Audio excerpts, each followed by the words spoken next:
Hello, comrades. Today we are continuing reading The Young Lords, A Radical History. As always, I will begin with the statement of unity for the Second Rainbow Coalition Book Club. Hope you all can see this just fine. Preface. The U.S. was founded as a colonial settler state based upon white supremacy and slavery, stealing the lands of the indigenous nations, breaking every treaty made with them, and confining them to quote-unquote reservations, concentration camps. As the country became more powerful, the eagle sunk its claws into other nations, making war on Mexico and grabbing its northern territory, invading Cuba, Puerto Rico, Hawaii, and the Philippines, and either annexing them outright or making them colonies or neo-colonies. And in the 20th century, it became the major imperialist power in the world, exploiting both the people within its boundaries and those in every other country, bullying them with military intervention, and robbing them of their right to self-determination. As C.P. Newman stated, we have two enemies to fight, racism and capitalism. Between the two, capitalism is primary. Racism is a byproduct of capitalism. The working people of the world of every ethnicity or nationality face a common enemy that is destroying life on Earth. Our enemy is a small ruling class of property owners controlling most of the world's wealth and resources. We must have our basic needs met to live a good and meaningful life: food, shelter, healthcare, education, freedom from the oppression of the state, and peace with other nations. To obtain these essential things for life, we must have the power to see to it that the abundance that's available is shared equitably. Statement of Unity for the Second Rainbow Coalition. The legacy of the First Rainbow Coalition dates back to its founding on April 4th, 1969 by the original Black Panther Party, original Young Lords, and Young Patriots organization. A number of other organizations joined this coalition not too long afterwards, such as the American Indian Movement, Brown Berets, Rising Up Angry, and the Red Guards, and others. Since the founding of the United States, the masses had developed a number of popular movements that came together to fight back against this capitalist imperialist system in various ways around particular demands. Nevertheless, none had established a movement quite like the First Rainbow Coalition. This historic movement was the first of its kind that established a model of class struggle like no other. Its charismatic leader, Chairman Fred Hampton of the Illinois chapter of the original Black Panther Party, said that at the end of the day, we weren't engaged in a quote-unquote race struggle. He said it's a class struggle, God damn it. By uniting with the various ethnic communities that white supremacy had long sought to keep divided, by uniting with the various oppressed ethnicities and masses, they were able to bridge the gap between the various ethnic communities that white supremacy had long sought to keep divided. This class solidarity equipped them with the material basis and class consciousness to see their common class condition, therefore, the necessity to form a united front against their common class oppressor, the capitalist imperialist ruling class. The ruling class viewed this as the greatest threat to their class role and subsequently used the entire repressive forces of the state, police, courts, jails, prisons, and intelligence agencies, etc., in order to crush this emerging revolutionary socialist movement. We refounded the Rainbow Coalition on May 14th, 2021, with the intent of upholding the legacy of the original Rainbow Coalition. We believe that this historic example is the model for the United Front that will best serve our class liberation. By upholding the template program of the original Black Panther Party, which was subsequently adopted and later expanded by the original Young Lords, Young Patriots organizations, and all other original coalition members, we established our pragmatic unity. The 6 disciplinary rules that we uphold ties all organizations in our coalition to a common professional discipline. History has bestowed upon our generation a common class mission to fulfill. The representatives of the capitalist imperialist ruling class, represented by the Democratic Party and the Republican Party, cannot liberate us. It is their class intention and interest to uphold our common class oppression. Therefore, it is only we, the oppressed masses of all ethnicities and nationalities, who must build necessary class solidarity, class consciousness, organizational structures, and a united front that will ultimately liberate ourselves. This is what the Second Rainbow Coalition is committed to. This is the historic mission we intend to fulfill. Dare to struggle, dare to win. All members of the Rainbow Coalition, New African Black Panther Party, Black Panther Party, Green Party of New Jersey, Poor People's Army, La Masa Nacional de Brown Berets, Nassau, North Alabama School for Organizers, New Era Young Lords, and American Indian Movement Northeast Woodland Chapter. The 6 disciplinary rules. Number 1, members will conduct themselves in a manner to bring credit to the coalition and will treat others with respect and politeness. Number 2, members will be sober when on Rainbow Coalition business and will not engage in any criminal activity while a member. Number 3, no member will engage in violence except in the extremity of self-defense. Number 4, members will not gossip nor be divisive to the unity of the Second Rainbow Coalition. Number 5, members will not act as informers nor work against the purpose of the Second Rainbow Coalition. And number 6, nobody's authorized to speak for the Second Rainbow Coalition unless authorized to do so. And that is the statement of unity. There we go. Comrade Joe, you got your hand up. Is there something you want to say? Yes, if I'm going to be able to help out to read, your picture and my letter J of my name is on where you're reading from. So is there a way you can remove those before we proceed? Or push them to the side? Oh yes, I can. I can push those aside, don't worry. Oh, thank you. Okay, that's all I had to say. No problem, comrade. But yeah, with that, I will now open the screen for the Second Rainbow Coalition. I will now open the book.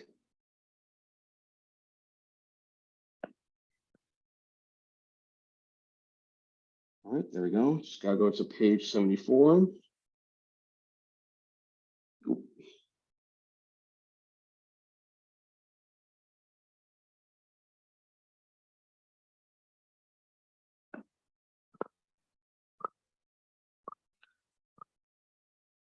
See.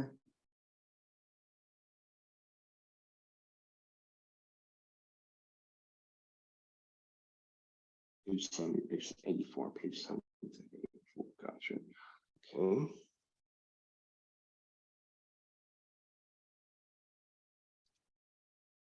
Okay. Sorry for taking a bit long, comrades. Page 70 to page 84. Okay.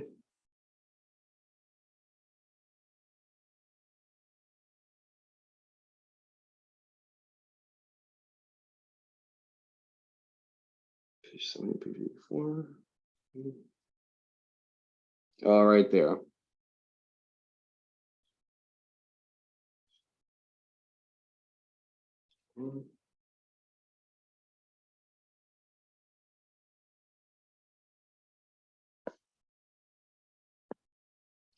All right, can you see this, Comrade Joe? Yes, I can. Gotcha. So, I don't know exactly where we left off, so just to be safe, actually, I think we left off here. Lahara. All right, so do you want to read first, Comrade Joe, or do you want me to read? I'm free to start reading now. We can get the page back up there. Sorry, I thought I could. Okay, there we go.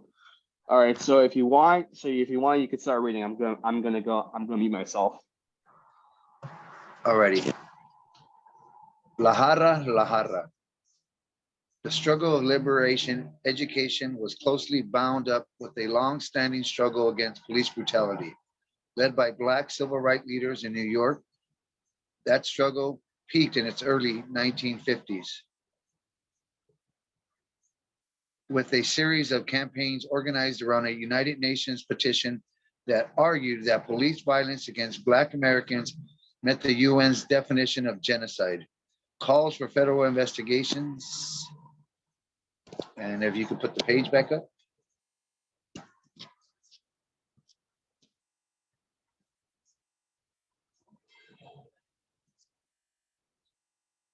Comrade Gabby.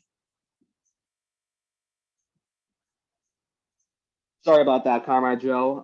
My phone just turned off. Sorry. Oh, okay. Well, good thing I'm a patient person. So we still got this. We'll make this happen today. Gotcha. Here. Do you see Okay. this?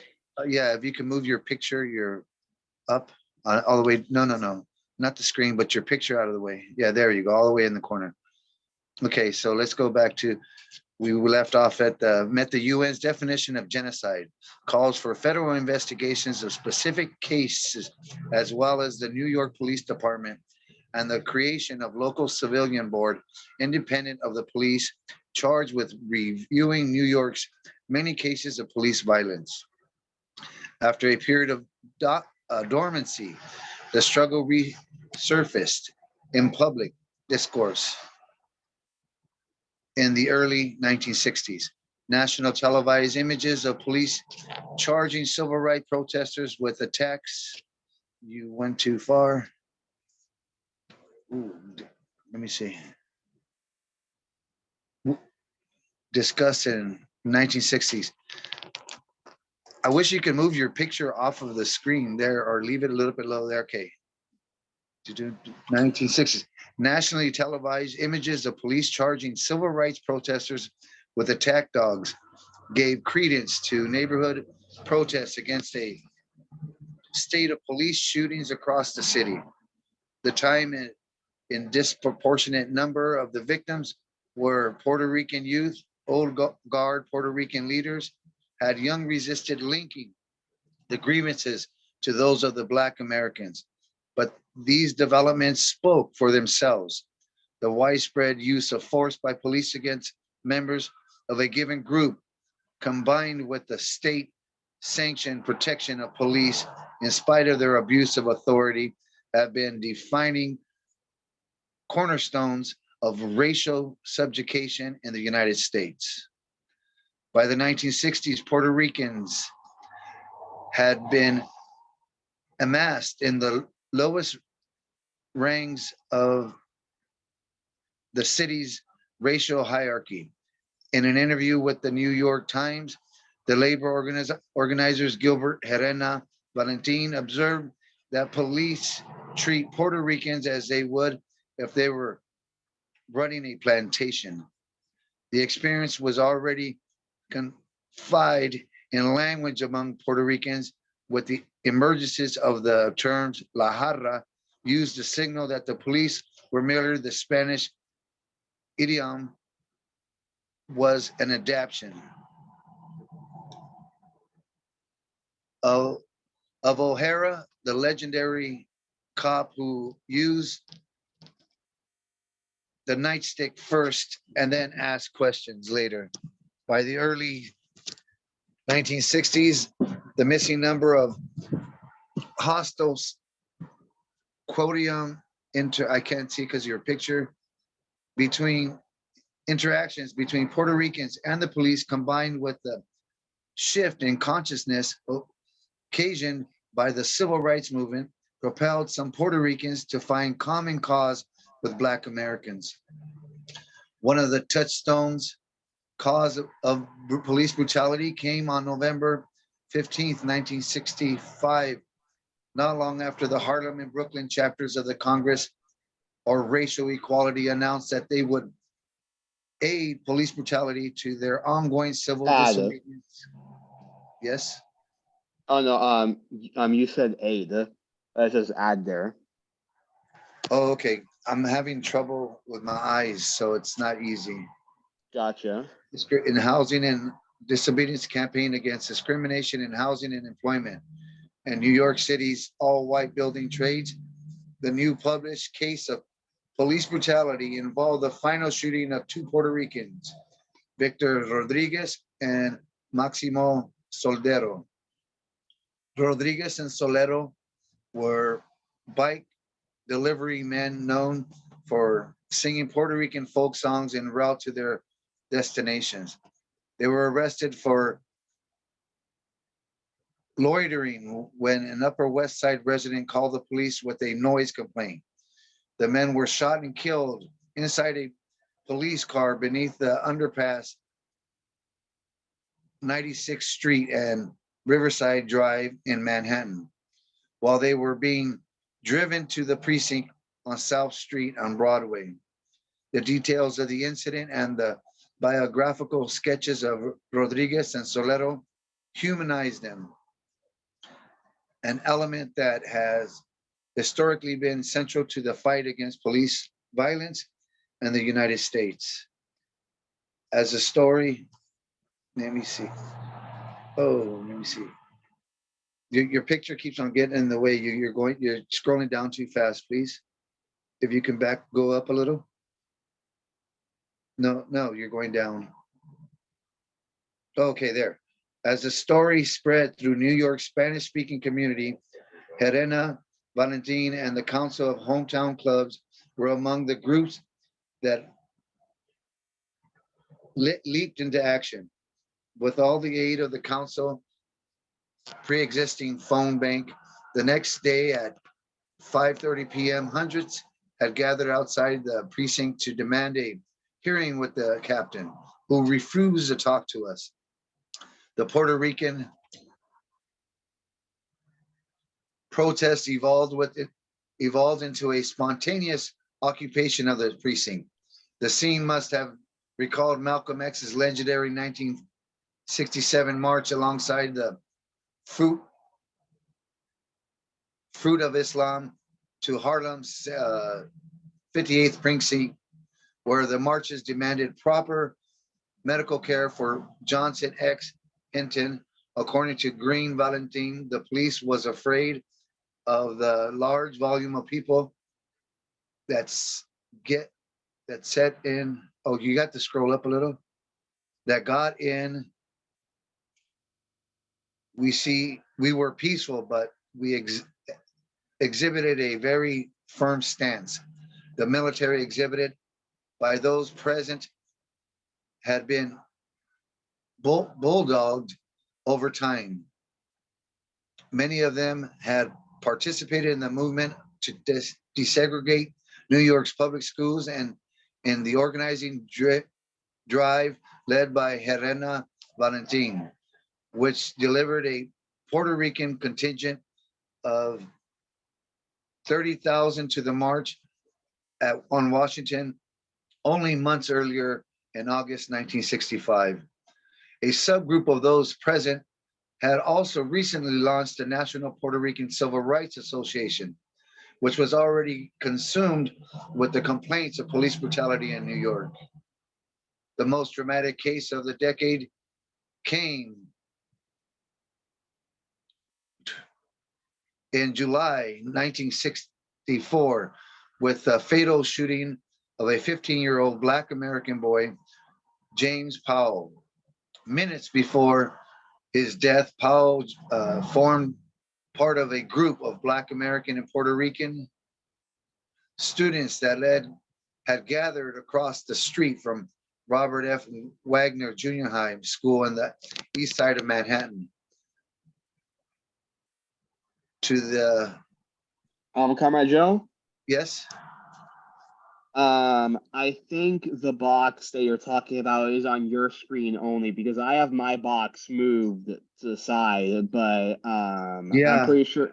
So if you're having trouble, you can move the box around to your screen, and if you move it to the edge of your phone, it disappears. It's no longer there because my box is in the corner. I think it's your screen, not mine. Yeah, I tried it and it keeps on coming down, so I don't know how to do it. Gotcha. And I'm actually, I really want to participate and help read, but I'm really having a bad glare and my eyes are doing the best. So if I misspell some words, please correct me, or especially dates, because it's really blurry. Gotcha. So if I can And continue reading. Of course, and if it gets too bothersome, I'll read it. Just letting you know. Yeah. Yes. Okay. And everyone, I wish I could read. Unfortunately. Gotcha. Oh, okay. But anyways, you can continue reading. Well, so I don't leave it all on you, Comrade Gabby. Let me try to continue on and to the best of my ability. Gotcha. So I think I left somewhere off over here. Students had gathered across the street from Robert F. Irritation. Wagner Jr. Where's that? Oh, to the irritation. Okay, now I can see it. Of the neighborhood's predominantly white residents, Wagner was one of the sites of the city's newly created summer program for youth. When a building superintendent sprayed the students with a water hose and racial epithets, they struck back and with soda cans and damn, it looks like a trash An can ash lid. can. Yeah, trash can lid. Powell reportedly went after the superintendent, who retreated into the building. At that moment, on off-duty police officer Thomas Gilligan happened upon the scene and shot Powell 3 times. Lieutenant Gilligan claimed that Powell had lunged at him with a knife. But eyewitness reports reported that the boy had no knife, that he was shot without warning while exiting the building, and the Lieutenant Gilligan allegedly kicked off Powell's body to check. You might gonna have to read, Comrade Gabby, because I'm having real difficulty where it's not so that I could see my screen better. No problem, Comrade Joe. I'll see if I can blow it up. But when I was blowing it up, I can't get your picture off of there, so I don't know. Gotcha. Okay. Don't worry, Comrade. I'll read it, and if you and if you're capable of reading, just say so. But anyways, and that Lieutenant Gilligan allegedly kicked Powell's body to check for life. That act ignited an angry protest at the scene. Approximately 300 teenagers threw bottles at the police and yelled, "This is worse than Mississippi." Before long, thousands of young people in Harlem and Bedford, Stuyvesant were locked in 6 consecutive nights of rioting and fierce confrontations with police. New York was now the site of the first northern riots of the decade. That same month, riots exploded in Rochester, Philadelphia, St. Louis, and Newark, where Puerto Ricans were major protagonists. The years of 1964 to 1968 registered 329 violent upheavals of varying intensity in 257 cities. These rebellions were markedly different in character than those that had come before. In previous periods, most urban riots targeted Black people. They were orchestrated by racist members of the majority population of white residents against Black Americans, who were often perceived as competitors in the labor market and undeserving beneficiaries of city services. But in the post-war period, Black Americans and also Puerto Ricans became the protagonists in riots that targeted property and the police, both symbols of an elusive power structure that excluded them. The rising incidents and mass scale of these rebellions in cities across the country indicated that larger social forces were at work. The riots were an expression of the demographic increase of people of color in the cities and the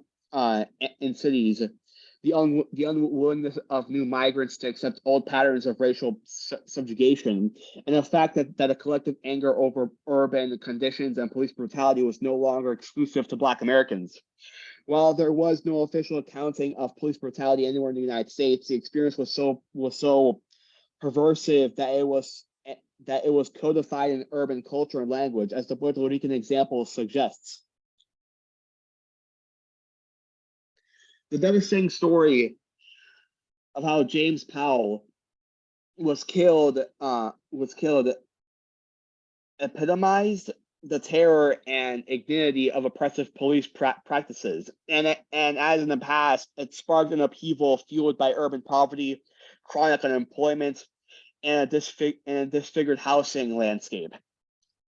Far removed from this world, in the comfort of home ownership in the suburb outer boroughs, or in Manhattan's white middle class neighborhoods, most white New Yorkers were incapable of comprehending this reality.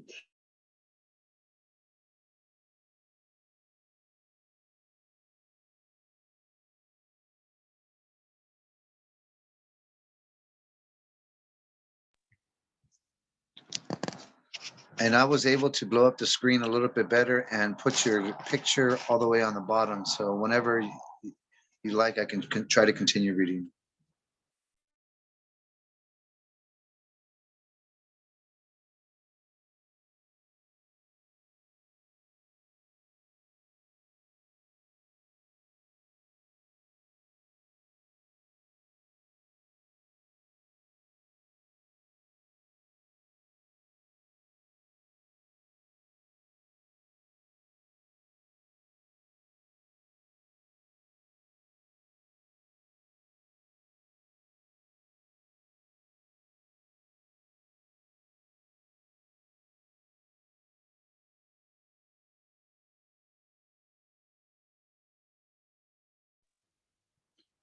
Are you able to hear me?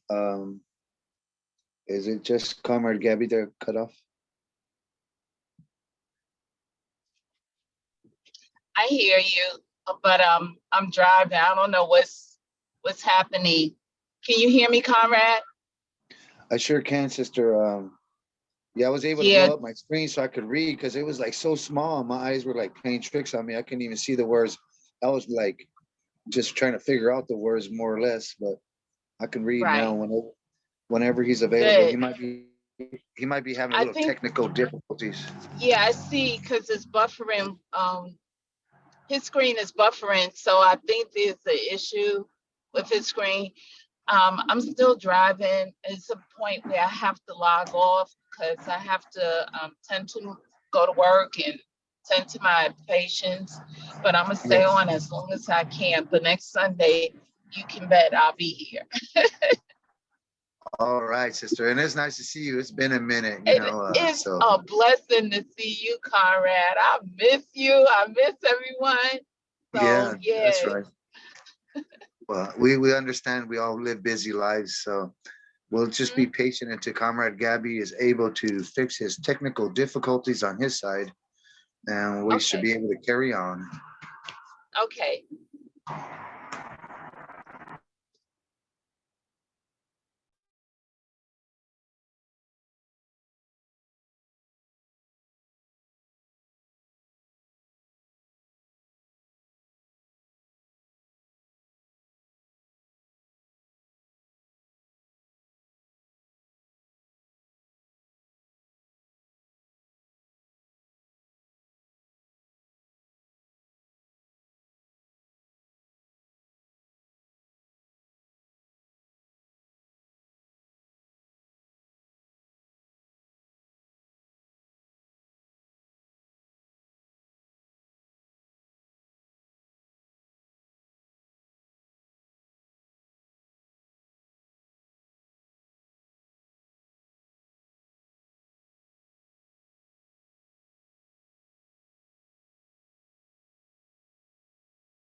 Yeah, just to keep a little bit of conversation going while he's fixing those technical difficulties.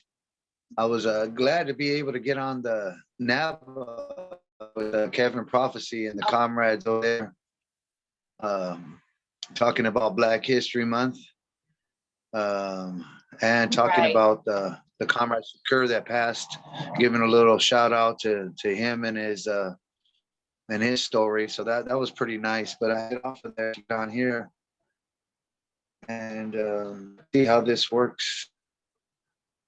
Okay, if you can read, I would say go ahead and read.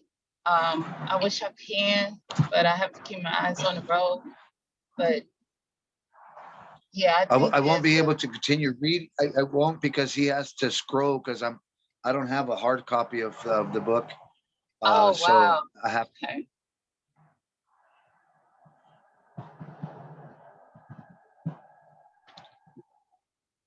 I don't know what Ye- happened, but I'll still be patient a little bit longer. Let's see how this goes. Okay.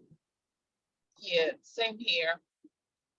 Yeah, it'd be great if all of us have the PDF, but I happened to come on, so Gabby did not realize that I was coming on today. I didn't even realize I was coming on today.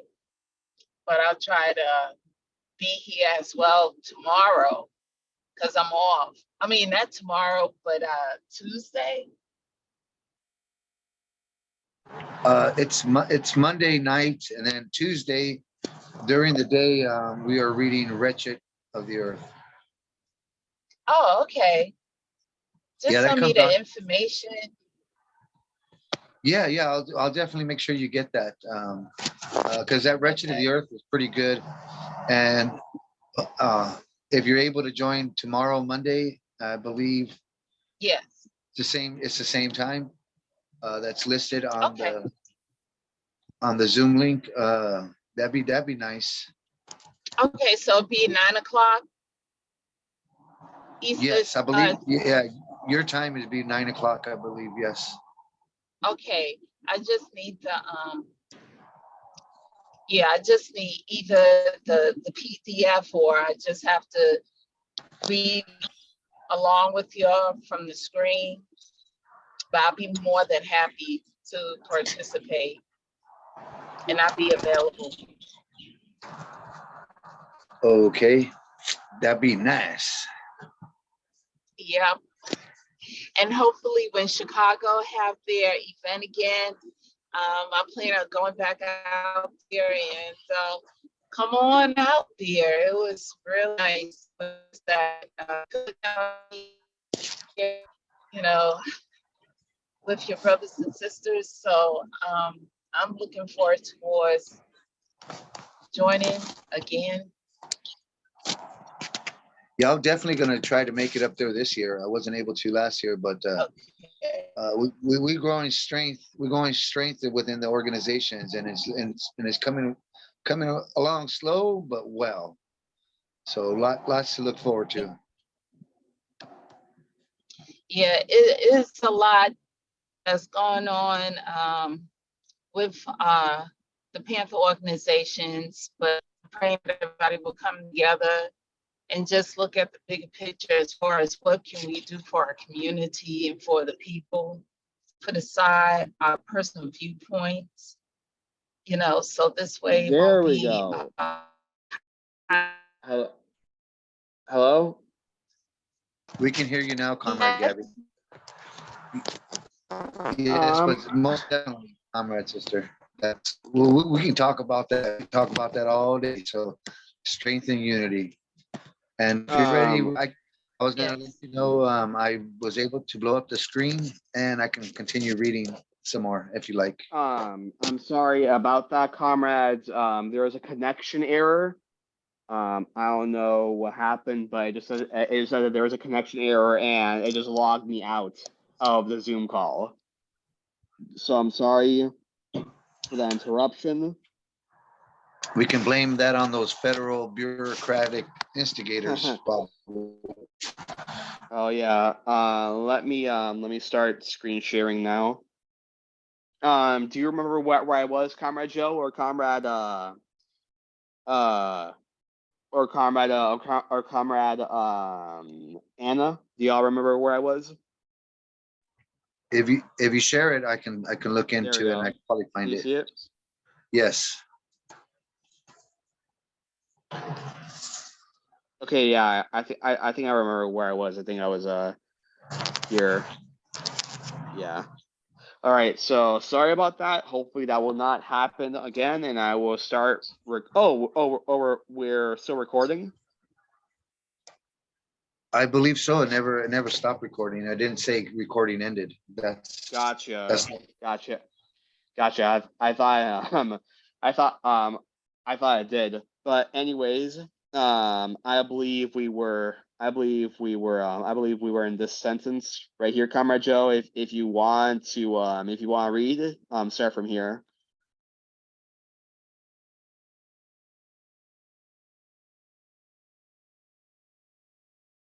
Can you see my screen? Hello? Comrade Joe, are you there? Hello? Oh, yes, I'm still here. Excuse me. Yes. It's fine. Did you say that you wanted to read or no?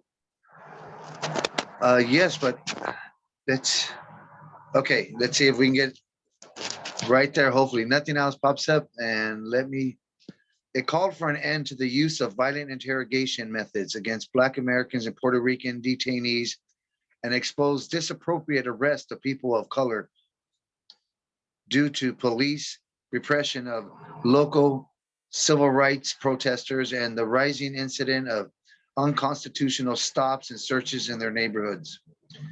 The coalition also called for the creation of an independent civilian complaint review board, the CCRB.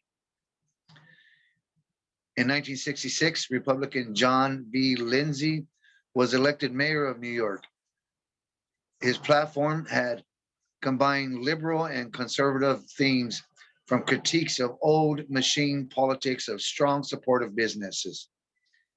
His anti-poverty program had proposed to reform the city's existing CCRB, attracted Black American and Puerto Rican voters who gave him a critical margin in a close election.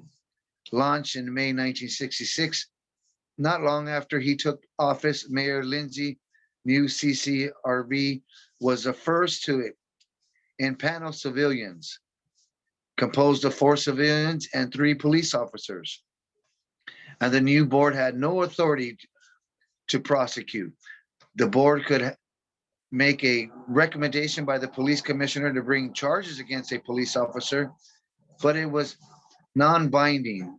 In the event that charges were brought forth, the police officer would be judged and prosecuted in a hearing in parallel by police, as has been the case in the past.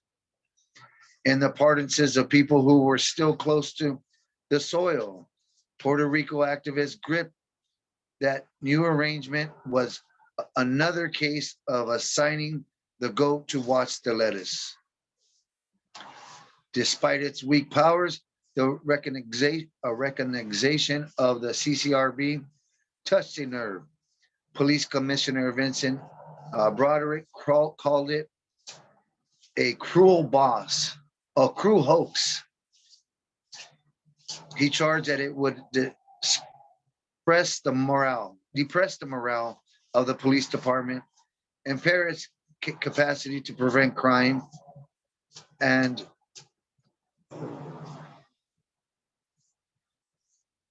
police department to capacity to prevent crime and undermine public safety. For its part, the Patrolmen's Benevolent Association, the BBA, New York's police union, pledged to kill the new CCRB at the polls. The BBA had already demonstrated its capacity to organize the grassroots a year earlier. In 1965, its president complained that police were sick and tired of giving into minority groups with, scroll up please,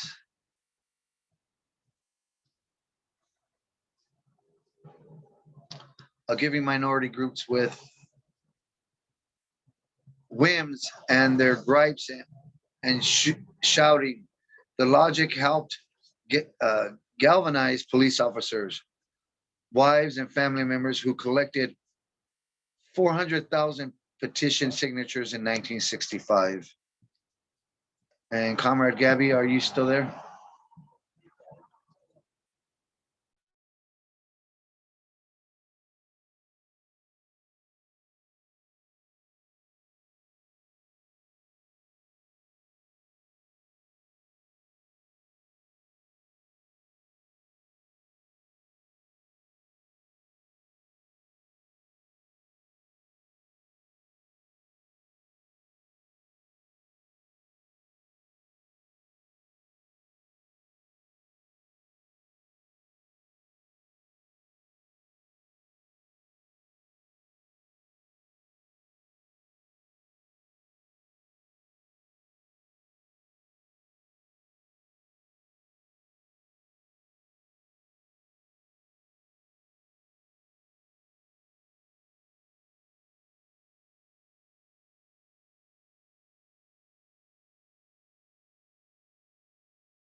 Okay, I am back. I don't know why it happened the second time. I don't know why it keeps on happening, but if it keeps on happening, this may be a problem. I don't know why it keeps on. I don't know why it keeps on disconnecting me. Well, I'm able to hear you. So let's That's see if we good. can. Let's see. I haven't given up. Let's try again. Let's see if we can make this happen. Yeah, hopefully. I don't know why it keeps on doing that. And I see Sister Anna left. Comrade Joe, could you please make me host? Oh, how do I do that? Let's see. If you can't, that's okay.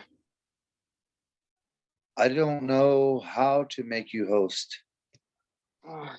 Regardless, it doesn't matter. Anyways, let's I mean, we might have to redo this one at a different time because there's been a lot of nah, glitches, but we try to continue on. I haven't given up. yeah, I haven't given up either. I'm not going to. Do you see the screen? Yes. And I'm trying to, yep. Okay, so I think I know where I left off. Or where do you leave off? And I'm putting your picture all the way on the bottom so that you have to scroll up before like 5 lines before I get to the bottom. And I All right. believe, A year earlier? yeah, a year earlier in 1965, his president complained that the police were sick and tired of giving into minority groups with their whims and their gripes and shouting. The logic helped galvanize police officers' wives and family members who collected 400,000 petition signatures in 1965 against a civilian review proposal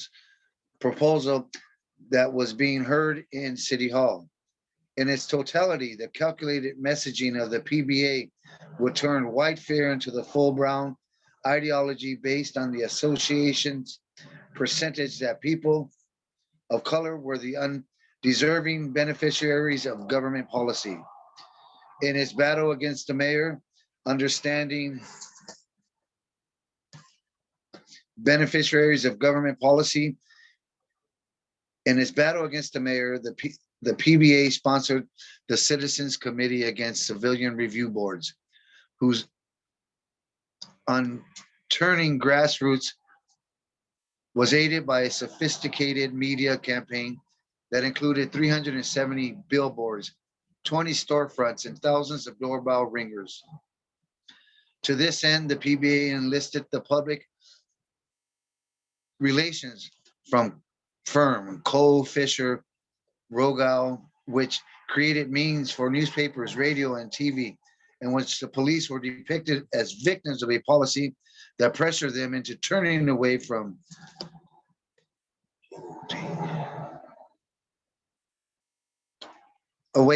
potentially dangerous situations, leaving citizens vulnerable in a riot-prone city where crime was on the rise. The firm crafted 30 and 60-second TV ads.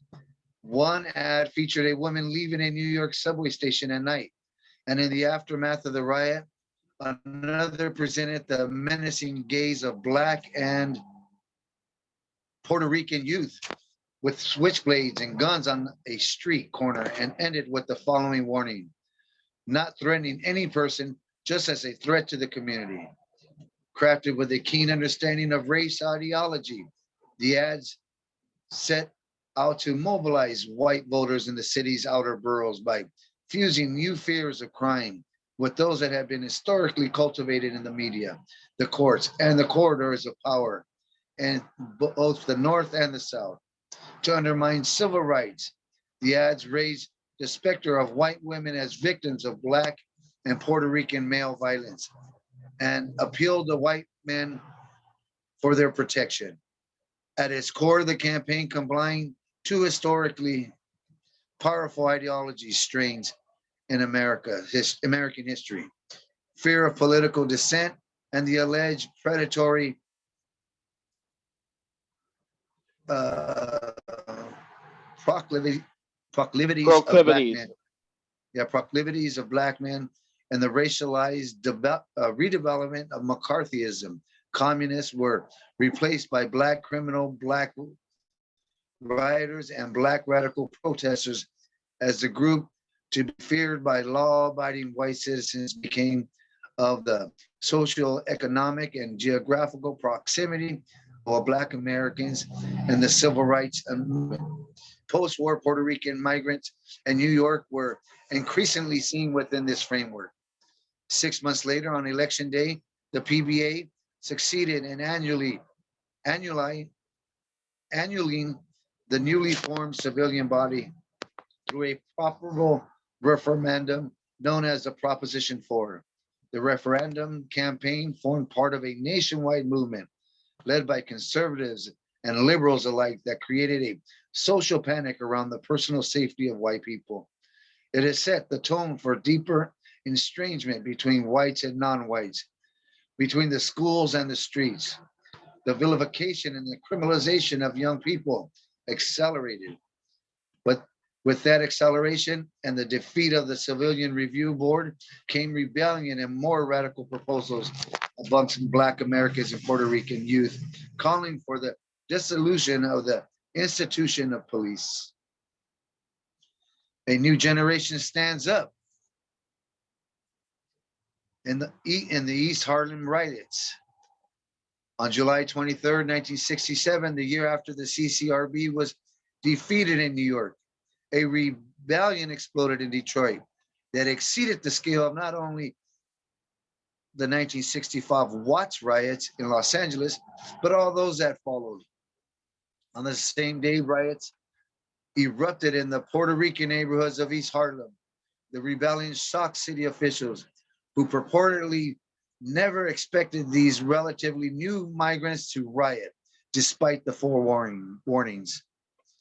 A year earlier, Puerto Rican and Black American riots had been triggered in East New York by racist white violence. And the Perth, Albany, New Jersey, Puerto Rican had emerged in 4 nights of violent confrontation with police about a city ordinance that limited congregating in the streets. However, as late as 1967, Puerto Ricans were still in the process of being socially and racially defined by government officials, social critics, and journalists, sometimes as criminal youth, other times as passive and docile immigrants. The 4-day upheaval in East Harlem, where the dominant form of rebellion was the throwing of Molotov cocktails at the police, finally upended these facile characterizations of the Puerto Rican community. On the final day and the crisis, the riots spread to the South Bronx. Most Haven neighborhoods, the Puerto Rican enclave connected to East Harlem by the 2nd Avenue Bridge. In total, 30 people were injured and 4 residents were killed, including a well-known Black American neighborhood activist, Emma Haddock, all with the .38 caliber bullets used in police guns.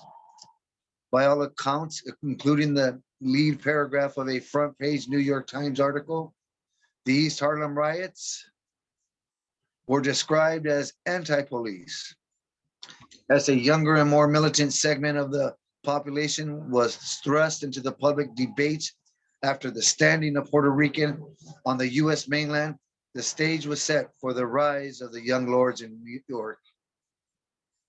On July 23rd, 1967, 2 New York police officers intervened in what they described as a Sunday brawl between 2 Puerto Rican men in East Harlem. The officers were off duty and wearing civilian clothes.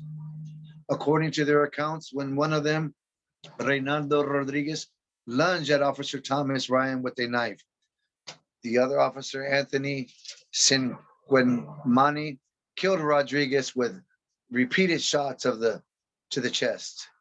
Eyewitnesses disputed the police's version of the incident, charging that the police deployed brutality against 2 friends who were engaged in a rough banter while playing dice. Within minutes, a crowd of approximately 400 Puerto Ricans and Black Americans congregated at the intersection of 11th Street or 111th Street and 3rd Avenue.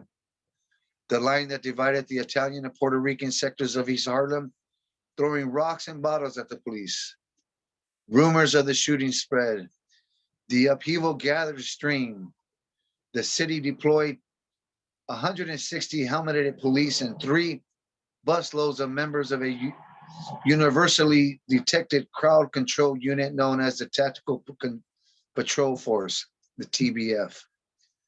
They met with rocks, bottles, and bricks hurled at them in the streets and from tenement windows.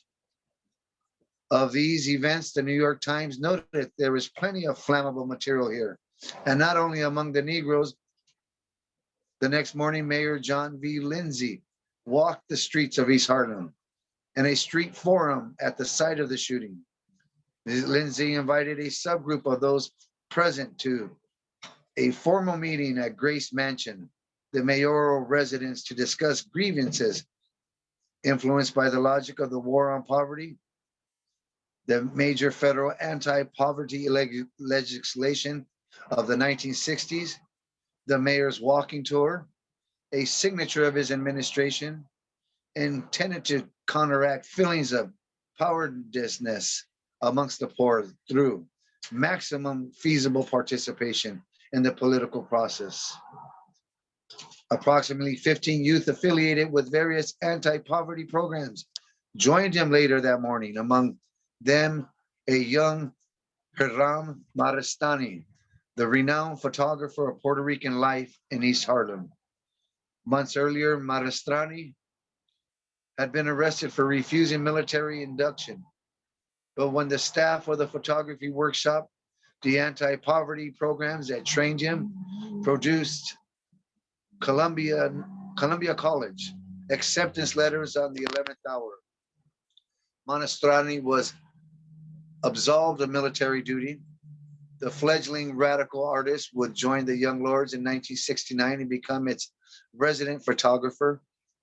For now, however, he and his cohort were standing before the mayor, arguing that a genuine conversation was imposable, while the infamous TBF continued the menace on the streets of East Harlem. A momentary agreement was reached in exchange for the removal of the TPS from East Harlem. The young leaders pledged to help restore order in the neighborhood. The truce ended, however, with a second wave of intense rioting, less than 24 hours after the first eruptions. But the fact that such a deal was struck with young people of color, however briefly, was remarkable, a testament to the rebellious potential to reshape government practice. On the second day of the rebellion, many who took to the streets were reportedly protesting the TBF's indiscriminate deployment of force on 3rd Avenue the night before. The infamous unit was targeted with sniper fire and Molotov cocktails from tenement windows in the streets. Thousands of youths engaged in approximately 7 hours of uninterrupted battle with police. Equipped with bottles, bricks, debris, garbage cans, and all manner of refuse, they were able to repel the more than 1,000 police officers, police reinforcements dispatched to dispense them. And at least one instance in which mediations were present, people on the street demanded that policemen stationed on roofs come down, and they did. While community leaders and anti-poverty workers failed to convince throngs of residents to dispense, they were in fact able to persuade the police to avoid congregating, keep sirens quiet, not wear helmets, and call off police helicopters. The open and taunting resistance to police reinforcements confirmed the views of the emergent group of radical social analysts who argue the decades riots were not rational and politically motivated, and then that across the country, attempts at controlling the rebellions through increased police repression had intensified then. Reports of spontaneous attempts of mediation between residents and the police, of groups of people taking strategy on street corners, of improvised soapbox speeches and of spontaneous marches in the streets points to the complex set of political grievances that motivated those who took over the streets. At one point, a young man reportedly confronted a Spanish-speaking police officer and said, "It's you who are abusing democracy. You with your gun and your shield." Although largely led by a younger generation of Puerto Rican Black Americans participants in these rebellions, a Black American boy reportedly challenged a Black American police officer to draw his revolver. Reporters captured glimpses of the community engaged in a process of political self-determination. In one instance, a group of young people drew a line of chalk across 3rd Avenue just above North Street, and over it wrote, "Puerto Rican border, do not cross." Flatfoot, and an expression of a desire of meaningful control of their neighborhoods, very similar to the animating concepts of Black power. And those who rebelled had clear grievances. One soapbox speech suggested that people wanted reparations for the labor and military service that Puerto Rican contributed to the country, in spite of their standing as second-class citizens. In another scene, a group of youth carrying a large Puerto Rican flag tried to march into the 104th Street Police Precinct located between Lexington and 3rd Avenues. As one journalist actually noted, the paraphernalia of nationalism not accentuated the void separating the crowd from the men in blue uniforms who represented the government of the city. The Puerto Rican flag held many meanings for Puerto Ricans. To many who had migrated as adults, the flag was closely linked to nostalgia for the homeland and to the burdens of their working class lives. To older Puerto Rican radicals on the mainland, the flag was a prized possession, an endangered symbol of struggle. In 1948, ownership and display of the Puerto Rican flag had been declared a crime in Puerto Rico under the gag law passed by the Puerto Rican legislature to suppress the independence movement. But for the generation of younger Puerto Ricans who came of age in New York during the civil rights and Black power movements, the Puerto Rican flag had taken on a more capacious and complicated meaning. To them, the flag was a symbol of pride and a resistance to the psychic violence they had borne silently in the schools and in the streets at the hands of the police. An experience of racialization they shared with their Black American peers. Their act of holding aloft the Puerto Rican flag in the context of the riots challenged the distinct location of second-generation Puerto Ricans in the social structure of the city and set limits to how Puerto Ricans could be treated. For now, aspects of these developments were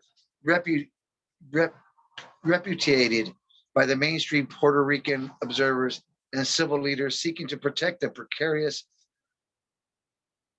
reputation of the city's Spanish-speaking community from the stigma associated with Black Americans and their well-reported troubles. Among others, the newly elected Bronx Borough President Democrat Herman Baldillo declared that the East Harlem Rebellion was different from the desperate nihilistic wrath of the Negro riots, and argued that poverty and poor housing conditions rather than race motivated the upheaval. Others, such as the editorial board of El Diario La Prensa, the city's major speaking language daily, invalidated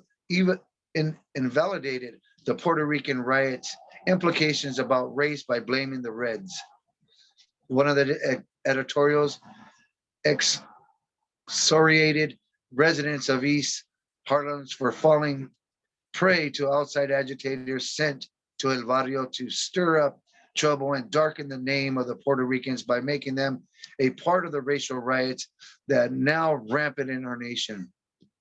Translated into English and republished in the New York Times as an ad, the scolding editorial advocated individual discipline, proper comportment in public spaces, and the airing of grievances through established mainstream channels. Essentially, the police of middle class respectability. These editorial analysis echoed conservative social critics who attributed to spate of bitter rebellions to the permissiveness of congressional anti-poverty policies, which facilitated the lawlessnesses of rogue individuals who could only be restrained with the law and order policies. Other sectors of the Puerto Rican community, however, linked the riots to racial bigotry within the NYPD. An open letter to the police department of unknown origin, but likely drafted by Puerto Rican activists, asserted that police must show respect in order to receive it, denounced as criminal the language used by the police in interactions with Puerto Ricans, and demanded that Puerto Ricans be treated as human beings. These sentiments express the much more common liberal analysis of the riots, increasingly dominant in government circles, which cited social alienation, years of racial discrimination, and political powerlessness as the underlying causes. This was the assessment of the mayor, Lindsay, who was nonetheless confounded by the failure of the reform efforts. Months earlier, his administration had appointed the highest number of Puerto Ricans to key municipal government posts, including the young Puerto Rican reformer, Marta Valle, who only months earlier in May 1967 organized a conference on Puerto Rican poverty, the largest ever government-sponsored event on Puerto Ricans. Despite the various interventions of a visible courtier of Puerto Rican reformers with increased prominence in city politics, these Harlem riots pointed to the growing disconnect between Puerto Rican leaders who called for moderate reforms, such as integration of the police department, racial sensitivity training, and a greater share of anti-poverty funds. And some members of the community cynical about these proposed solutions. Amid the rioting, one young anti-poverty worker, Arnie Segarra, remarked, "Tell a kid you're putting $1 million in the poverty funds, and he says that's got nothing to do with me." Influenced by the era's upheavals and social movements, young people of color were approaching their world with a wider analytical lens. Their own lived experience reinforced a growing sense that racism and poverty were inbuilt features of societies requiring change, more fundamental than the funding of a government program. For the war on poverty to a wider mobilization, conceived in the context of the post-war economic boom of the Cold War, which had narrowed the parameters of social critique in the United States. The federal initiative to which Puerto Rican reformers were beholden failed to pose solutions. And I believe you cut out, Comrade Gabby. Sorry for all that. No, you're fine. Okay. Showed you I was an activist.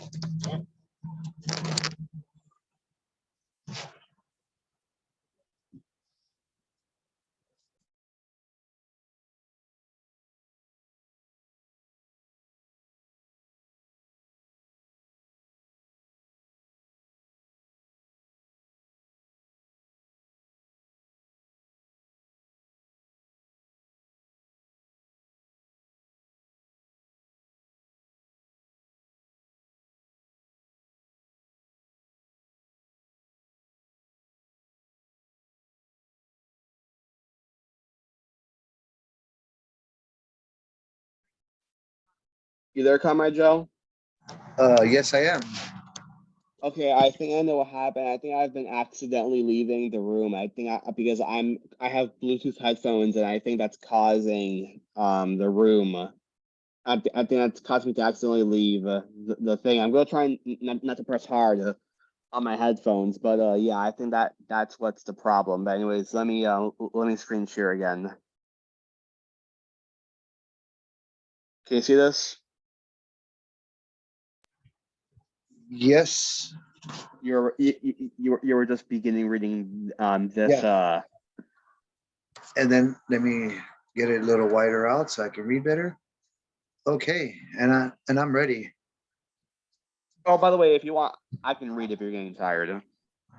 Oh, okay. Yeah, I don't know where we're at halfway. I know it says only 2 readers a day. I was just trying to put my part in and not leave you hanging, comrade. Don't worry, don't worry. I'm gonna read for a little bit. We don't have that much far to go. So, from the war on poverty to a wider mobilization, conceived in the context of post-war economic boom and the Cold War, which had narrowed the parameters of social critique in the United States, the federal initiative to which Puerto Rican reformers were beholden failed to failed to posit solutions that reflected the magnitude of urban problems. The legislation linked urban poverty to a lack of access to political power among the poor, rather than identifying as a problem rooted in class relations, structural unemployment in New York as a consequence of urban deindustrialization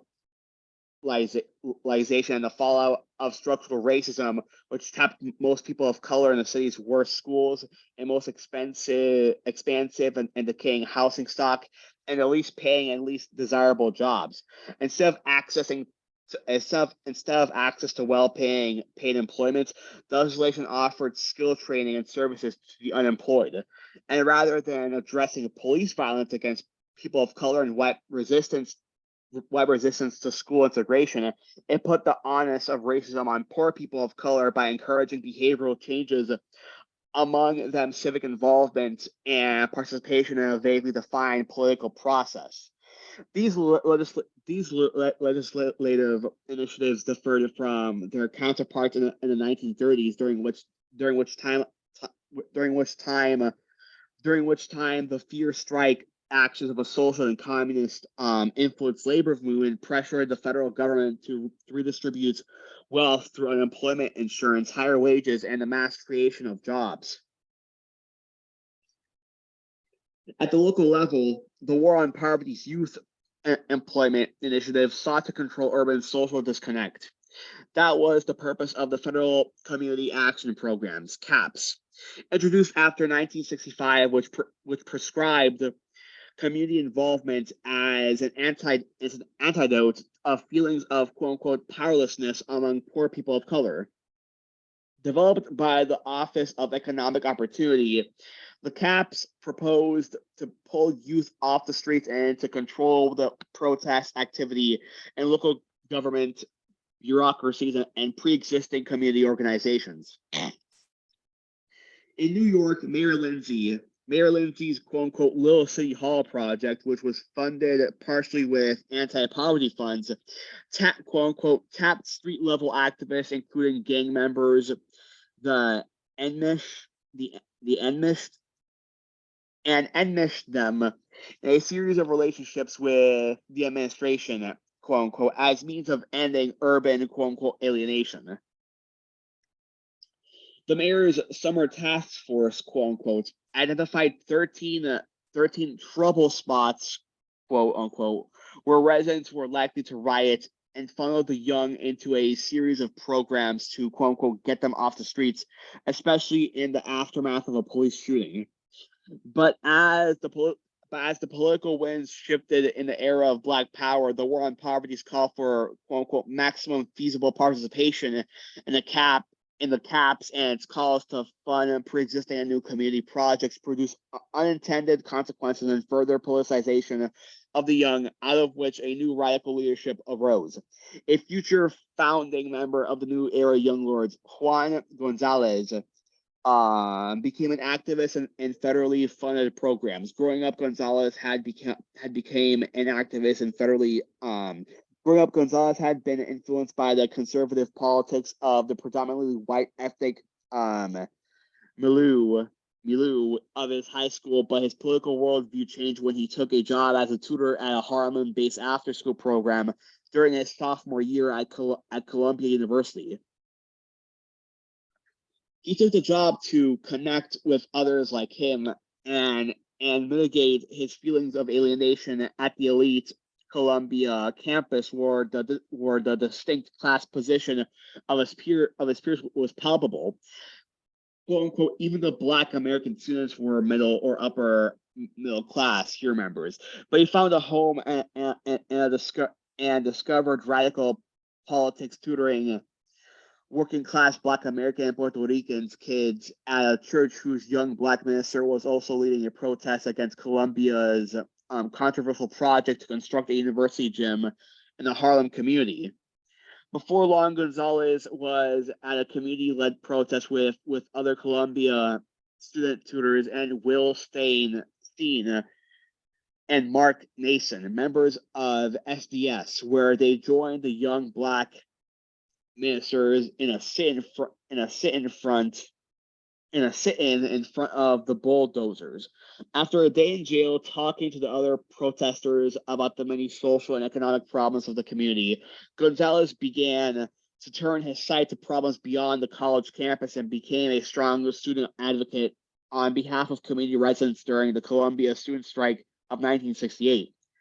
As administrators of War on Poverty funded programs engaged in activism that pushed the boundaries of civic participation, many young people gained organizational leadership skills at the resulting projects. The founding members of the Black Panther Party, for example, wrote the main platform of that fledgling organization, the Office of an Anti-Poverty Program in Oakland in 1966.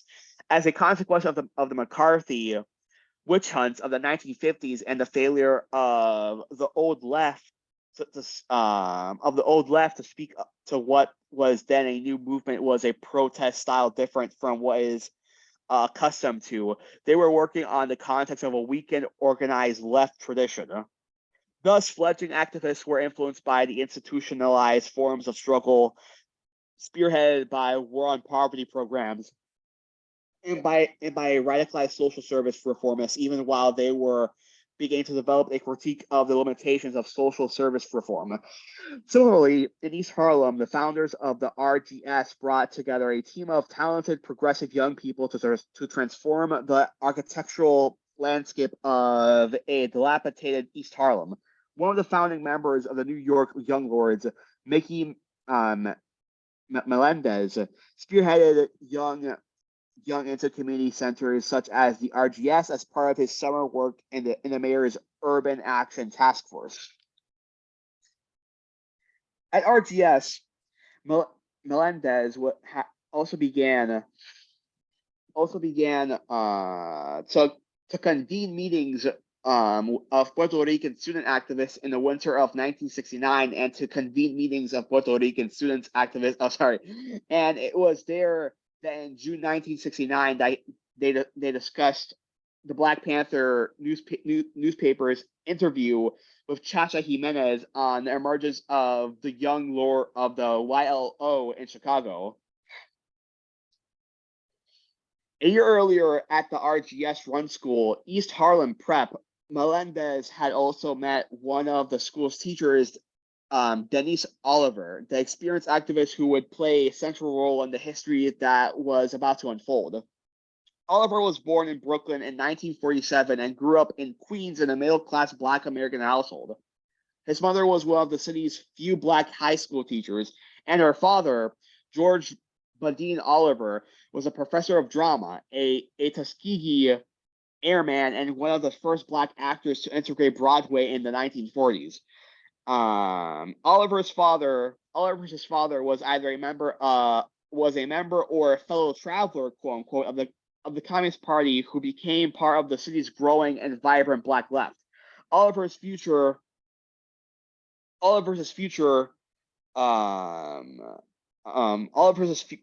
leadership role in the Young Lords would be informed by his political culture and the familiarity with Marxist theory that she gained as a child in the 1950s. In 1968, Oliver was expelled from Howard University for her participation in protests and occupations against the absence of Black studies, the presence of the Reserve Officer Training Corps on campus, and restrictive um, paritels, and the university's single-sex dorms. Back in New York, she was hired by the RGS director Harry Quintana to teach at University of the Streets, a school initiated by activists to serve the growing number of youth of color who had been permanently expelled from the city's public schools. Sorry. Both the site and the topic of her new work were foreshadow much of what was to come. Mobilization of Youth, MFY, in New York was also an important site that exposed young people to politics, among them some who would later join the Young Lords. In the 1950s, the organization had been a haven for radical psychologists and other professionals, some self-described communists and socialists who had been driven away from activism by McCarthyism. By its success with Deviant Youth drew attention and funding from President Kennedy's Committee on Juvenile Delinquency and the Ford Foundation, and its model was eventually adopted by the War on Poverty's CAPS. Located on the Lower East Side, MFY offered counseling and politics to large members of quote-unquote deviant youth who were expected to participate in a wide variety of grassroots actions, led by civil rights organizations, parents groups attempting to influence local school policies, and tenants councils involved in the spat of rent strikes initiated by Jesse Gray. In late March 1969, MFY staff member Bob Collier helped organize a bus trip from New York to Denver, Colorado, for the first National Chicano Youth Liberation Conference. As a member of the Revolutionary Action Movement and the Black Panther Party, Collier had his finger on the pulse of developments in the movement. Although some Black Americans traveled to the conference too, he knew that the conference would be an important site of political education for the mostly Puerto Rican youth who got on the bus from New York. The conference organizers Crusade for Justice and its leader Corky Gonzalez advocated a mixture of socialism and nationalism that combined an affirmation of Chicano identity with calls for the economic and political autonomy of Aztlan, the Aztec name for what is the present-day Southwest. Days before the conference, its organizers called for a modest student walkout in response to a high school principal's racist remarks. To their surprise, it drew 1,500 students and ignited an uprising against the police in Denver's poor Chicano communities. The high turnout at the conference reflected these developments.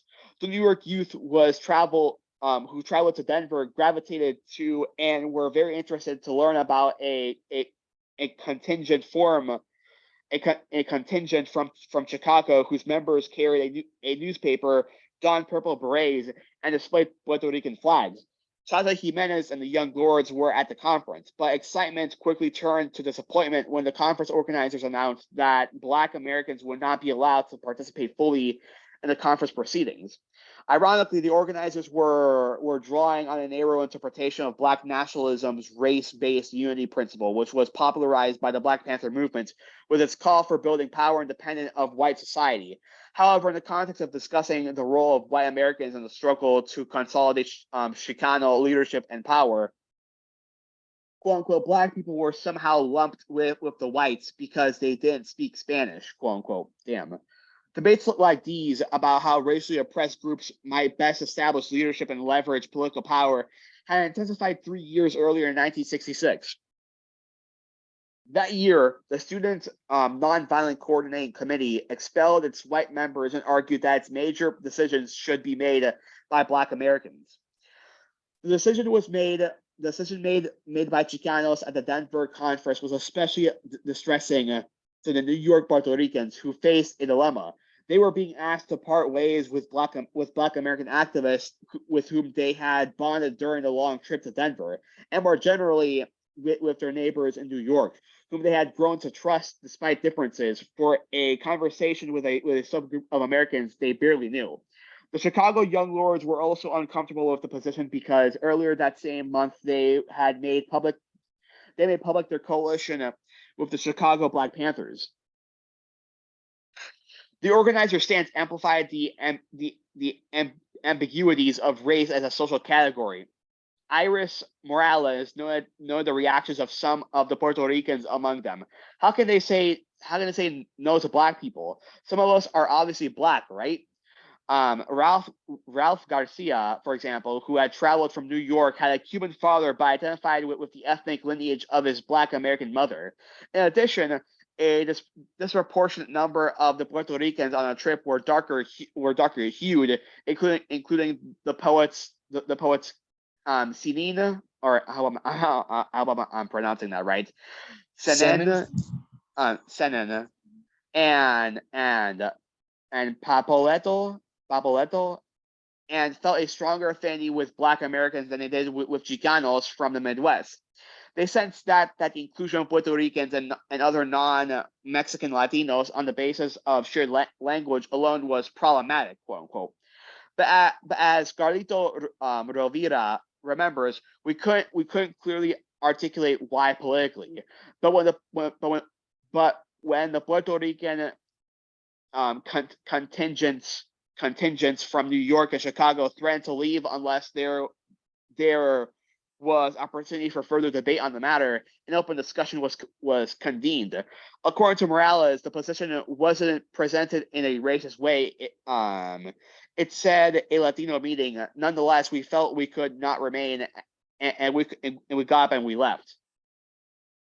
Embarrassed that the position had offended these East Coast Latinxes, Corky Gonzalez saw a conversation with the activists. In the end, Black Americans were allowed to participate, and a formal apology was extended by the conference organizers. Within months of Denver trip, Rovira, Morales, and a larger cohort of mostly Puerto Rican students, radicals in New York, added nuance to the nationalist position articulated in the Chicano Youth Conference. They argued that unity on the basis of language and culture alone was not the vehicle for political and economic justice among Latinxes. In their quest to build an organization responsive to the concerns of poor and working class Puerto Ricans in New York, they adopted the more expansive brand of nationalism known as revolutionary nationalism, which the Black Panthers popularized. Influenced by Marxism, the Puerto Rican students' radicalist brand of nationalism emphasized the vested class interests of upper and middle class Puerto Ricans in accommodating capitalism and U.S. imperialism. They also upheld the principle of solidarity among people of color and welcomed those who shared this worldview into their ranks, especially Black Americans. And this is the last page that we are on.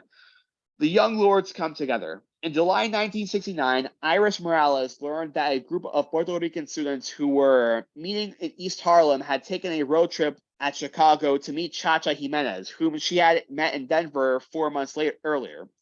She never joined the group. It was called the Sociedad Albizu Campos, SAC, SAC, and founded by Mickey Melendez.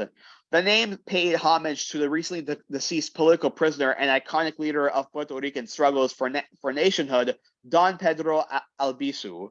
I hope I'm pronouncing that right. Albizu Campos. Correct. Albizu Campos died in 1965 from torture and severe illness induced, almost irrefutably by the U.S. government's Cold War radiation experiments during the leader's long years of imprisonment. That's fucking disgusting. Members of SAC planned the trip to Chicago when they read the interview with Chacha, which appeared in the Black Panther newspaper. In Chicago, Chacha was excited to discuss the work of the Young Lords, but he first wanted to learn more about the CAC, the SAC. The Chicago Young Lords met with many groups who solicited meetings with them, and the group's leadership was vigilant about not disclosing too much information to people who could be police agents. It helped that the SAC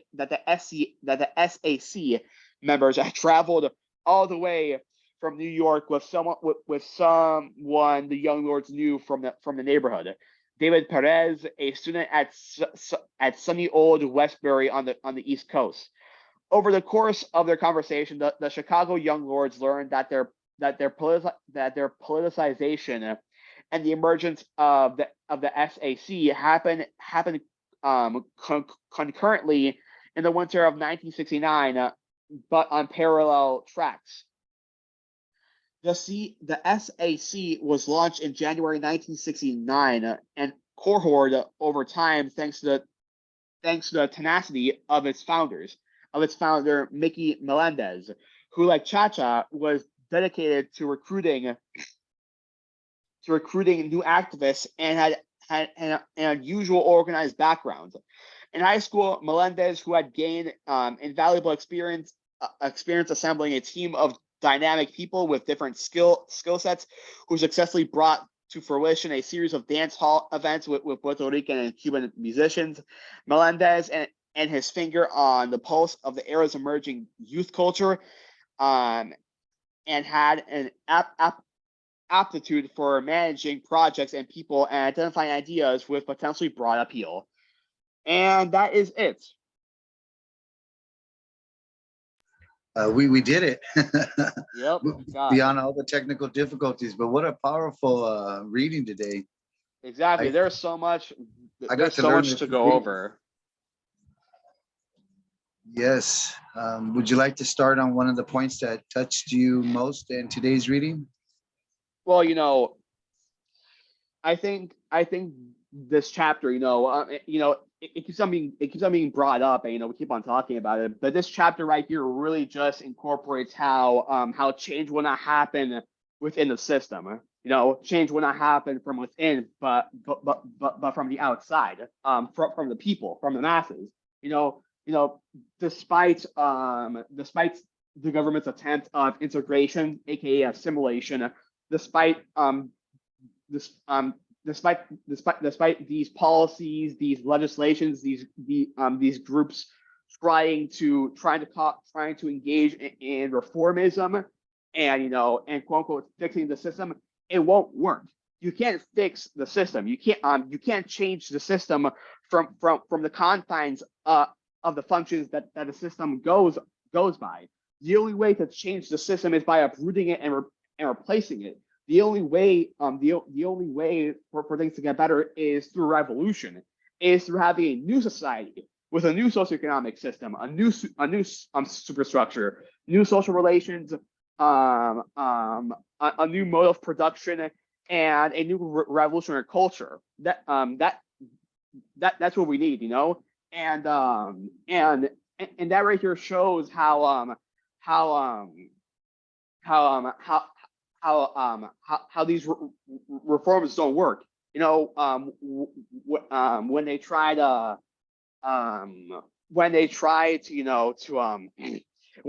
do reforms on the police, what did the police do? Well, they just continue to racialize, demonize, and dehumanize Puerto Ricans, depicting all of them as quote unquote criminals, belittling them and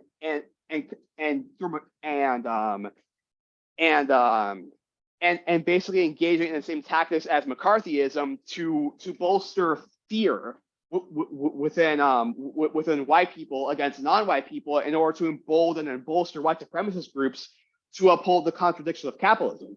It shows it right here. When the bourgeois are threatened, when the status quo is threatened, they will do anything and everything to uphold their interests and to uphold white supremacy. And the way they fucking advertise those fucking racist ads against Puerto Ricans to increase fear and reactionary sentiments and bourgeois thought among white people in order to cause a greater divide among white people and non-white people to protect the interests of these capitalists. It just shows, and yeah. Yeah, well, that also on the chapter, of course, we go back to the police brutality and the stances against police brutality, and what the stages of the people getting together against police brutality. I thought that was pretty powerful because that's still some of the same stuff we're doing today. And then I did not know that the Young Lords and the Black Panthers came down to the Crusade for Justice when they were starting that youth conference, I believe in 1969 with Rodolfo Corky Gonzalez, because the Crusade, and then for them not to allow the Black Panthers or any Black people to speak or be involved with it. But I found that appalling. But at the end, where they says, well, Corky Gonzalez apologized for such a thing, I thought that was pretty positive, because too we got to think too, in like Denver, even to this day, there is not a lot of Black brothers and sisters out there. And then we're talking about like in the late 1960s, the way that system had us all pinned against each other. They even within my family, they were like, well, they didn't want to associate with Black people. It was just like another form of racism that was taught to us. Yep. And I'm glad that they got to see past that. And I'm really glad that they were even able to attend that, because I shared in our last study group the book Yo Soy Joaquin by Rodolfo Corky Gonzalez. Very, very strong brother, but I didn't even know this. So like, ooh, I learned a little something today, that's for sure. Yeah, that's pretty cool, and exactly as you were saying. And in the book as well, they also mention how Puerto Rican mainstream news outlets continue to perpetuate this antagonism. This Puerto Ricans are quote unquote not like Black people. How they were saying how the riots in East Harlem by Puerto Ricans weren't the same as the riots of Black people. That had nothing to do with race whatsoever, but rather with unemployment. Yet the reason why there's so much unemployment and poverty within these communities was because of the racial hierarchy. Was because they're literally internal colonies within the U.S. That's literally what they are. Slavery never ended in the U.S. Jim Crow never went away. It just took a new form through the prison complex, through redlining, through defunding these communities, siphoning their resources and surplus value. And guess what happens? Due to them defunding these communities, due to them taking away their resources, their labor, and barely having any jobs, any meaningful jobs to become financially stable, these communities fall into crime, which leads to mass incarceration, mass over policing, and these communities being incarcerated, put into prisons, to further maximize on their profit. It's literally just neo-slavery. It never fucking ended.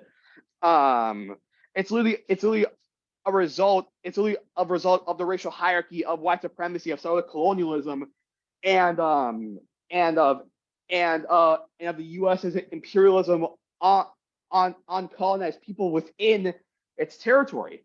I've said this before, and I will say it, and I'll say it again. Just like how there are colonies outside of the U.S., just like how there are colonized people outside of the U.S., there are also colonized people inside of the U.S., both inside and outside. And those mainstream news channels, radios, and so on and so forth, trying to divide and differentiate the struggles of Puerto Ricans, to the struggles of Black people.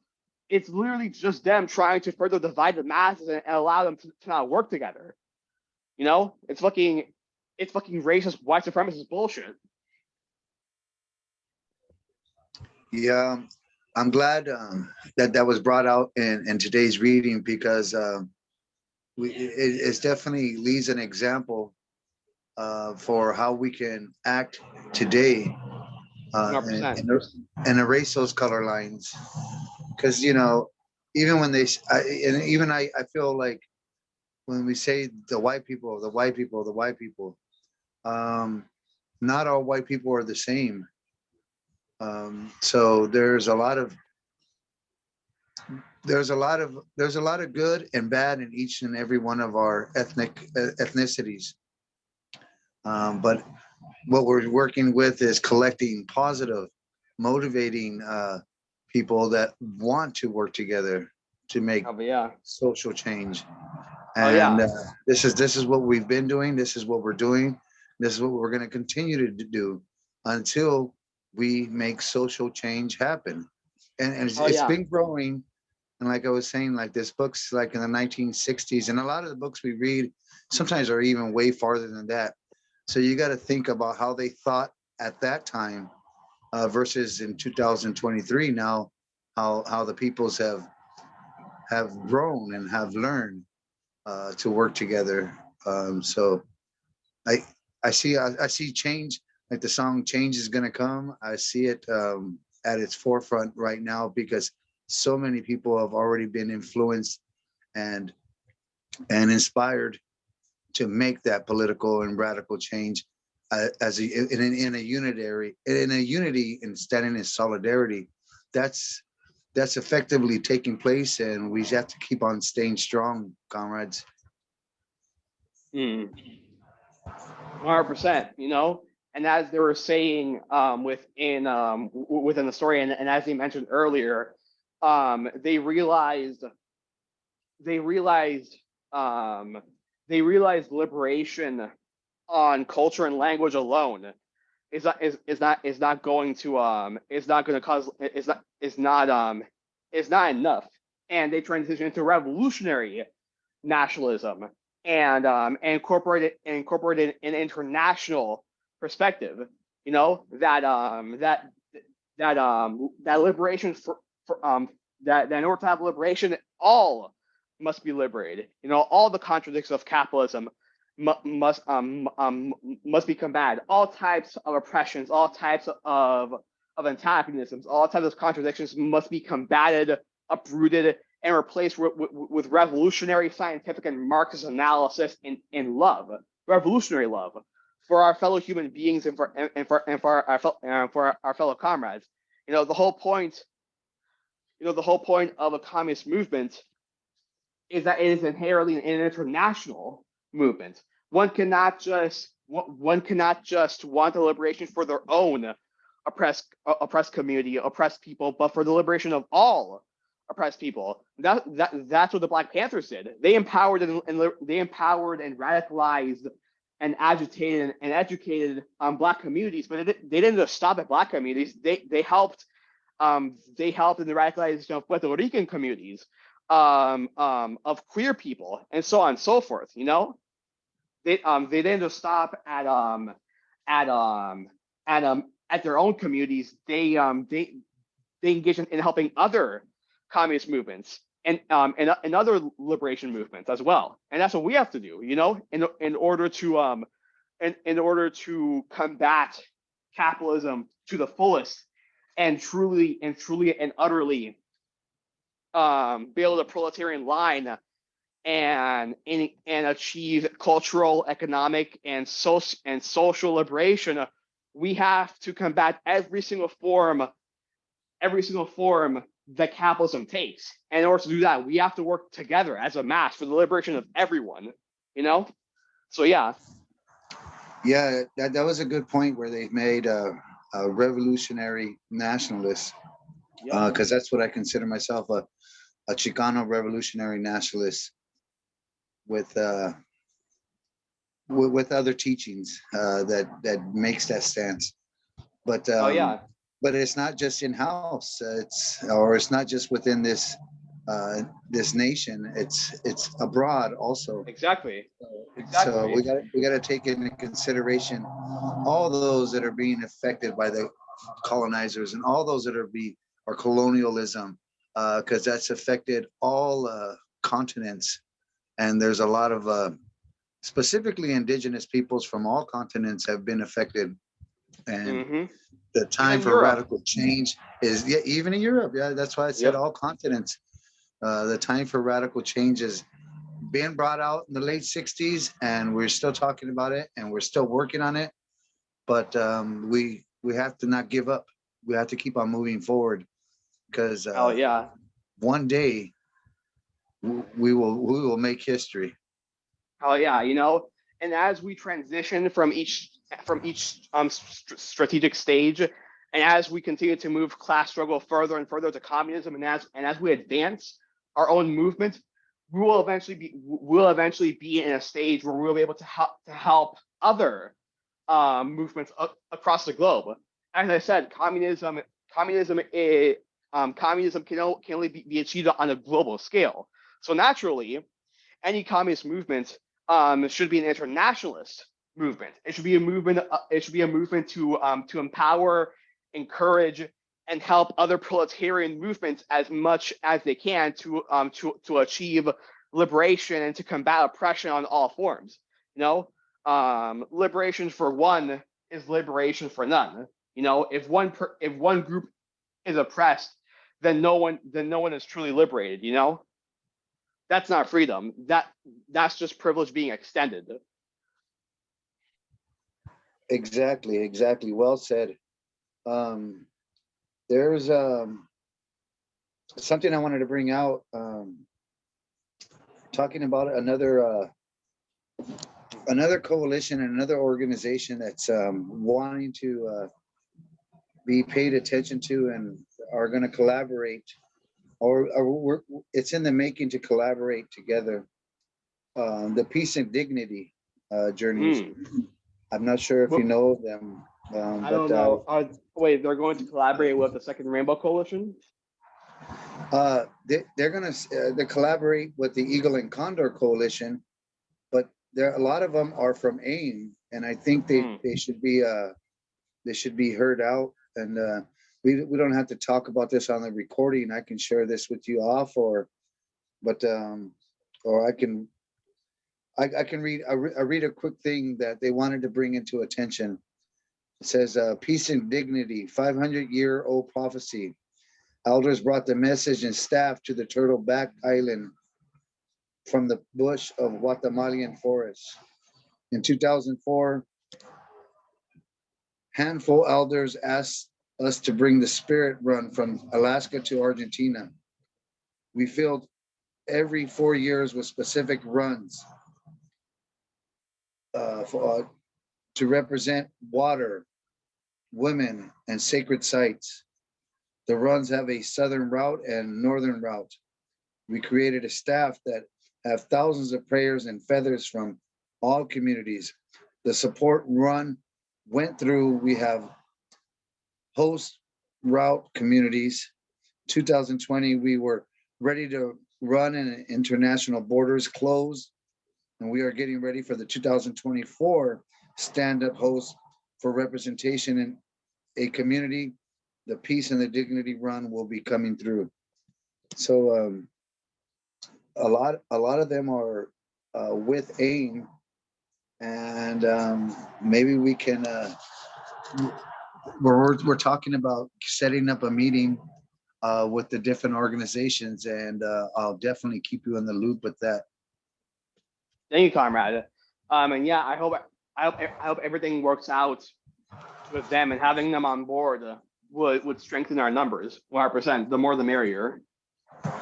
Yes, most definitely, because when we're talking about the masses, we got to include the masses, and Yeah, exactly. that's what I've been working at. And then also, I I've been working with other organizations and stuff like that too. And there's a lot going on. We got to really be careful. because we are growing strength and we're growing attention, but at the same time that grows uh, agitators and instigators and opposers to what we're trying to make radical change towards. So we definitely got to keep that in mind because it's not easy. They're definitely not easy. There's so much Sorry. there's so much and all the organizations, there's so much issues going on and stuff like that. And COINTELPRO is really active again. FBI Oh yeah, I can infiltrators are imagine. really active again. And we definitely have to be very cautious of who we work with and who we deal with, because in taking 2 steps forward, they may cause us to take 3 steps back, and as they have in the past, not only with us, 100%. the Rainbow Coalition, but and with all the other organizations just as well. So let us keep moving forward and stay focused, because we will make change. Gotcha. 100%. You know, we always have to be vigilant and observant when it comes to our organizations, when it comes to our movements and the people we have in it. You know, because revisionists, they can look just like us, they can talk just like us, they can act just like us, but in actuality, they mean to undermine, slow down, and eventually try and put class struggle and class consciousness to sleep, to spark up petty rivalries, to distort, warp, twist, and revise the ideological political line of the party, how to implement Marxism, a Marxist analysis on the contradictions of society and on our materialistic conditions, how to even implement a dialectical and a circle analysis on our communities, how to implement that theory through praxis and trying to apply the principles of Marxism, Leninism, Maoism, and Pantheism to try and achieve revolution and to move our communities forward towards self-sufficiency, revolution, agitation, and education. You know, we always have to be careful, and within a communist movement, it will take multiple revolutions, not just one, but multiple revolutions to combat the force of reaction, revisionism, and imperialism, and to ultimately uphold the proletarian line. You know, it'll take multiple cultural revolutions to combat reactionary thoughts. It'll take multiple revolutions to uphold the socialist mode of production. It'll take multiple revolutions to truly achieve revolution. You know, so we always have to be vigilant. We always have to be critical and self-critical. We always have to apply a scientific and Marxist analysis on ourselves, on the world around us, and improve upon our theory based on our ever-changing materialistic conditions. You know. Most definitely. And I think the struggles still continue. The same 100%. things we're talking about. But I've already started working with other networks against police brutality in Southern California and in Arizona. I'm uniting them to work together and collaborate together when they have to make stances. Well, we have to take it nationally. I mean, kids in cages is another big thing I keep on talking about. I mean, we're talking about police brutality, and that's very it's ongoing, and it's real hard, because they now they have their own police gangs. I don't know if they even have police gangs when in this reading when they wrote this book, but they or there's the part of history that they're stating in the late 60s. I'm sure they did have something similar, but now they have full-fledged gangs, and this whole back the blue and getting community supporters to back them up. Fascist That's fascist groups, and so on and so forth. Fascist groups, exactly. We definitely got to draw attention to that, because if we don't, it's gonna continue happening. That's what we Yep. have to fight.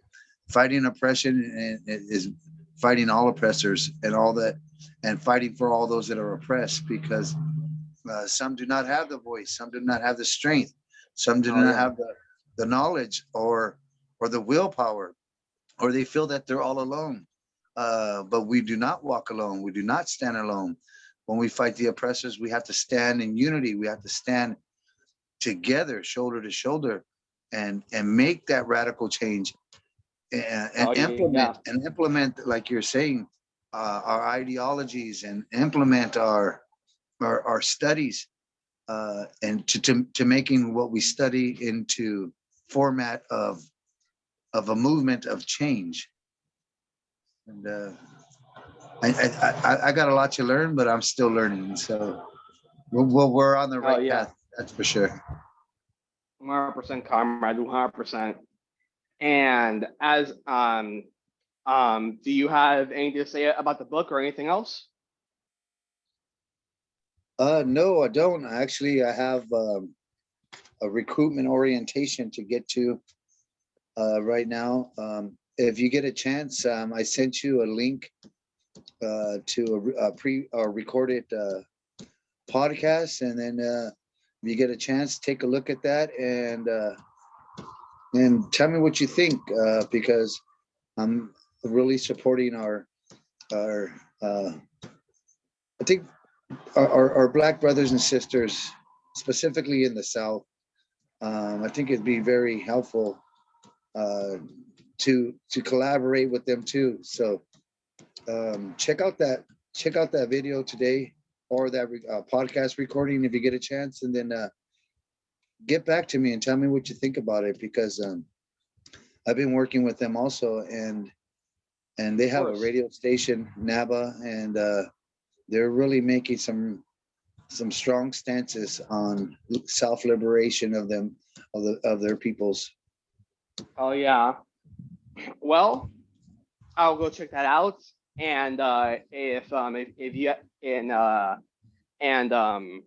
if there's nothing more to say about the book or anything, thank you everyone for coming to the book club, and whoever's watching this, I hope you have a wonderful day, and all power to the people. Revolutionary love.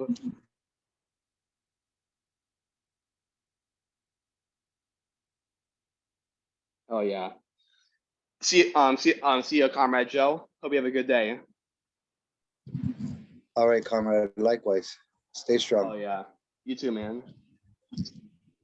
Alrighty.